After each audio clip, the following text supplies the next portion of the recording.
Entonces, hay una continuidad histórica en un modelo económico y en otro. La caída del salario provocada durante el gobierno macrismo continúa con este gobierno. Pandemia mediante, pero continúa. Y en eso, entendemos, hay un rol fundamental del FMI. Estamos en un contexto donde se han abierto procesos de investigación, tanto a nivel interno como internacional.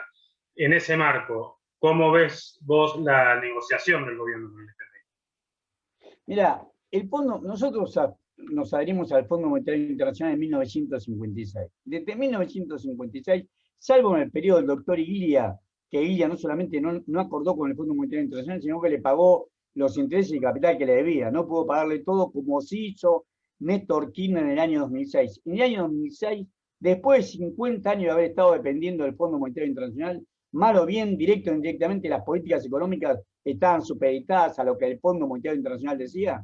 Después de 50 años, en el año 2006, en enero del 2006, Néstor Kirchner le pagó hasta el último dólar que se le debía. Esto lo viví, pues yo trabajaba en el Ministerio de Economía. No lo vi personalmente, pero me lo contó la gente que estaba ahí. En el Ministerio de Economía teníamos en el primer piso del Ministerio de Economía, yo estaba en el octavo piso, pero en el primer piso del Ministerio de Economía estaba una delegación de técnico del Fondo Monetario Internacional. En Hipólito Yrigoyen en 250 de la ciudad de Buenos Aires, donde está la sede del Ministerio de Economía, en el primer piso había toda una sala que era del Fondo Monetario Internacional. Néstor Kirchner fue en persona, después que tuvo el comprobante que le había pagado todo el fondo, fue él en persona, con esa voz chillona que tenía y a los gritos, porque hablaba estentóreamente, le dijo: señores, esta es la muestra que no le debemos un solo dólar al Fondo Monetario Internacional. Le pido por favor que se retiren. Eso fue Néstor Kirchner, después de 50 años. Y este gobierno, el gobierno Macri, no volvió a subordinar al Fondo Monetario Internacional después de la corrida de abril y julio del 2018. Recordemos que en junio entró la primera partida, en junio del 2018 empezó la primera partida en DEG, en derechos especiales de giro, por el equivalente a 14.200 millones de euros, una barbaridad, que el Fondo Monetario Internacional le prestó mucho más de lo que la Argentina podía haber recibido por la cuota parte que paga. Se puede recibir hasta 5 veces más de la cuota parte que lo sumo hubiera sido el equivalente a, en DEG, en derechos especiales de giro, a 18.000 millones de derechos especiales de giro. Y sin embargo dieron 32.200 millones de DEG. No dieron 32.200 millones de DEG. Lo máximo hubiera sido 18.000 millones de DEG, de derechos especiales de giro, dieron 32.200, que a un tipo de cambio, uno con 41, ¿cómo está? Son los 45.000 millones de dólares que debemos. Nos dieron muchísimo más. Sin embargo, ellos que nos dieron muchísimo más, hoy no quieren, el plan de facilidades se tendría que no dan, es a 10 años solamente, no quieren extender los plazos. ¿Qué hace el Fondo Monetario Internacional? El Fondo Monetario Internacional fue el que hizo el plan de la dictadura militar de la reforma financiera de 1977. Fue los técnicos del Fondo Monetario Internacional los que redactaron la ley 21.526 de entidades financieras y la ley 21.382 de inversiones extranjeras. Fueron los técnicos ellos. Los técnicos del Fondo Monetario Internacional fueron los que hicieron la ley 24.144 de Carta Orgánica del Banco Central. Y los técnicos del Fondo Monetario Internacional son los que hicieron todo el plan de regulación, de reforma administrativa del Estado y de regulación del Estado en la época de Menem. La ley de reforma administrativa del Estado y la ley de emergencia económica, esas dos leyes que por una seguía la otra, fue hecha por pluma, mano e inteligencia del Fondo Monetario Internacional. Menem ni siquiera sabía dónde estaba parado, había nombrado a las corridas a que era gerente general de Bungibor, que maneja una empresa, pero no maneja la economía, porque él tenía esas dos leyes fundamentales redactadas por técnicos del fondo. En esas leyes aparece puntualmente la de regulación. Por la regulación desaparece una empresa que tenemos nosotros, que era la empresa de puertos argentinos. El puerto tiene una Dirección Nacional de Puertos, donde los puertos eran todos nacionales, todos dependían de la nación. Los puertos dependían de la nación, quisieron, lo desregularon y lo provincializaron. Pero cuando lo provincializaron, permitieron privatizarlo. Por eso nosotros tenemos todos los puertos, tenemos más de 70 puertos. Bueno, la gran mayoría de ellos están privatizados o concesionados. Los únicos son estatales que no sirven para nada. El puerto más grande de todo el país, que es el puerto Rosario, donde sale el 80% de las exportaciones agroindustriales nuestras, el puerto Rosario es el puerto que exporta productos agroindustriales más importante del mundo. Un país que es solamente el 0,3% del PIB mundial. Argentina solamente produce el 0,3% de la cantidad de bienes y servicios que se producen en el mundo. Sin embargo, somos el 10º exportador de alimentos. Y en el Puerto Rosario se concentra el 80% de las exportaciones de alimentos, de productos agroindustriales, grano, harina, pelleta, aceite. El 80% del año 2019-2020 de exportaciones de productos agroindustriales salieron del Puerto Rosario, esos 70 kilómetros que van desde Arroyo Seco al sur hasta Timúes al norte. Son 31 terminales portuarias. 31 terminales portuarias, todas son o privadas o concesionadas, como el mismo Puerto Rosario, que lo administra una UTE que lidera Gustavo Nardelli. Gustavo Nardelli es el nieto de Vicentín y fue uno de los CEOs de Vicentín, uno que administró junto al hermano, junto al cuñado, el mono Paduán, fue lo que, junto a Ullate, fue lo que administraron este desastre de Vicentín. Ese, por lo menos incompetente, es el que administra el Puerto Rosario.